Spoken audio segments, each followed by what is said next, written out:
తాజా సమాచారాన్ని చూస్తున్నాం. 2 ఏళ్ల పాలన పూర్తయిన సందర్భంగా ముఖ్యమంత్రి కేసీఆర్ అధ్యక్షతన మంత్రివర్గం సమావేశమైంది. కేబినెట్ భేటీకి సంబంధించిన తాజా వివరాలని మా ప్రతినిధి సుధాకర్ ని అడిగి తెలుసుకుందాం. సుధాకర్, చెప్పండి, మంత్రిమండలి సమావేశంలో ఏ అంశాలపై చర్చించనున్నారు?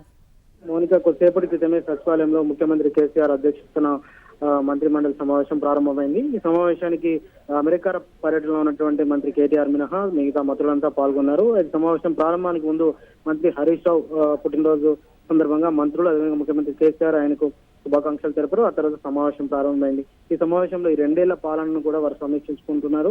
అయితే ప్రధానంగా ఇప్పటి వరకు చేపట్టిన పథకాల అమలు తీరు ఎలా ఉంది, వాటి యొక్క ఫలితాలు ఎలా ఉన్నాయి, ప్రజలకు ఏ విధంగా చేరుతున్నాయి, అదేవిధంగా ప్రజల నుంచి కానీ ఇతర వర్గాల నుంచి, సంఘాల నుంచి ఎటువంటి ఫీడ్బ్యాక్ వచ్చిందనే అంశాన్ని కూడా ముఖ్యమంత్రి కేసీఆర్ మంత్రులను అడిగి తెలుసుకున్నారు. తర్వాత దాదాపు 10 నుంచి 16 అంశాల మీద ఈ రోజు కొన్ని ముఖ్యమైన అంశాల మీద చర్చ జరిగి ఆ తర్వాత కీలక నిర్ణయాలు తీసుకునే అవకాశం ఉంది. ఆ అంశాల్లోకి వెళ్తే ప్రధానంగా కొత్త జిల్లాల ఏర్పాటు మీద ముఖ్యమంత్రి కేసీఆర్ ఇప్పటికే ప్రకటన చేశారు. అదేవిధంగా నిన్న పేరెట్ గ్రౌండ్ లో కూడా ఆయన ప్రకటన చేసిన సందర్భం కూడా మనకు తెలిసింది.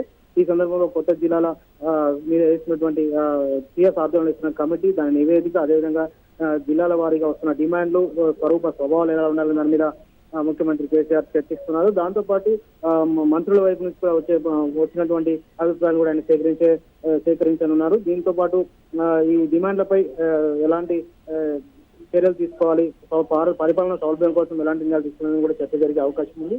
దీంతో పాటు మరొక ముఖ్యమైన కీలకమైన నిర్ణయం సాదా బైనామాలకు సంబంధించిన రిజిస్ట్రేషన్ ఇప్పటికే సీఎం కేసీఆర్ ప్రకటించారు. రెవెన్యూ శాఖ తరఫున రేపటి ఈ కార్యక్రమాన్ని ఎలా ముందుకు తీసుకెళ్లాలనే అంశం మీద కూడా మంత్రిమండలితో ఆయన చర్చించున్నారు.